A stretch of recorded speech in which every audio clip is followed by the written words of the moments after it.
Bonjour chers élèves, comment répondre aux questions d'SVT en national? Aujourd'hui, on va comprendre ce que le raisonnement scientifique. L'examen national est réparti en deux types d'exercices. Le premier, restitution des connaissances. C'est un exercice que représente 25% de la note totale de l'examen. Deuxième type, ce sont les exercices de raisonnement scientifique et communication graphique et écrite. Et ils représentent 75% de la note totale de l'examen. En général, les élèves ne rencontrent pas de problème en répondant au premier type d'exercice, mais le contraire pour les questions du raisonnement scientifique. Les exercices du raisonnement scientifique suivent en général le schéma de la démarche scientifique. Cette dernière commence par des observations d'un phénomène qui pose un problème. Là, par exemple, nous avons la mort des poissons dans une rivière. L'étape suivante, c'est d'émettre des hypothèses à propos du phénomène observé. Peut-être que l'eau de la rivière est polluée. Par la suite, on doit réaliser des expériences pour vérifier les hypothèses émises. Analyser l'eau de la rivière. Ensuite, nous avons les résultats des expériences, qui sont représentés sur l'exercice de raisonnement scientifique en national par des documents, qui peuvent être des tableaux, des graphiques ou autres. L'étape suivante, c'est d'interpréter ces documents et ces résultats et sortir par une conclusion. Les questions du raisonnement scientifique alors sont annoncées dans l'exercice par des verbes d'action qui sont en rapport avec la démarche scientifique. Pour répondre à une question en national, il faut chercher ce que l'on demande de faire en repérant le verbe qui donne l'ordre. Ce sont les verbes d'action que je dois chercher.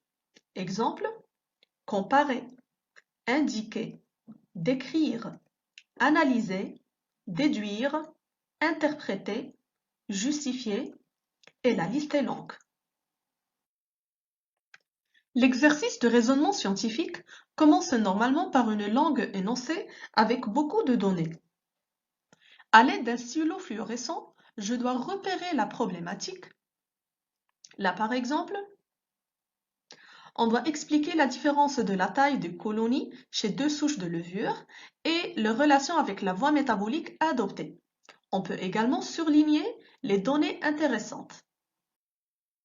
Par la suite, nous avons les questions avec les documents. Ces derniers représentent les résultats d'expériences réalisées.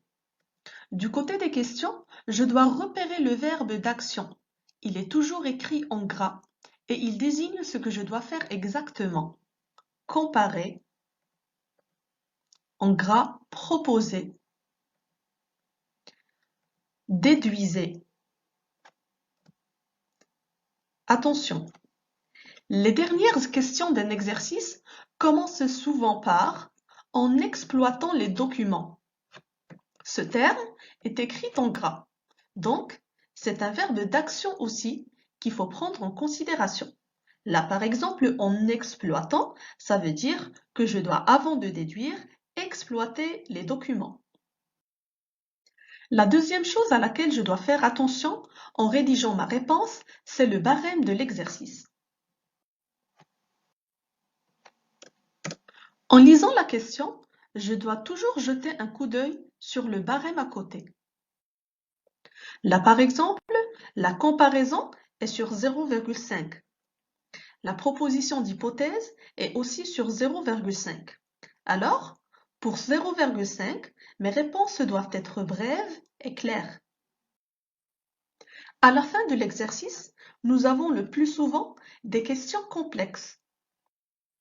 Là, par exemple, il faut exploiter des documents et déduire, et la question est sur 1,5 point. Alors, ma réponse doit être bien détaillée. Pour rédiger une bonne réponse scientifique, je dois respecter 3 points. La langue. Je ne dois pas commettre des fautes de grammaire et d'orthographe. Le texte. Mes phrases doivent être courtes et cohérentes, et je dois utiliser un vocabulaire scientifique. La forme. Ça serait bien d'utiliser des couleurs, et je dois absolument soigner mon écriture. N'oublie pas que le jour de l'examen, ton nom ne figure pas sur la feuille. Tu dois prendre soin de ta feuille parce qu'elle va refléter quel type d'élève tu es. Évite les rayures et soigne ton écriture. N'oublie pas qu'une feuille bien présentée mettra le correcteur en bonne humeur. Merci pour votre attention et à la prochaine capsule.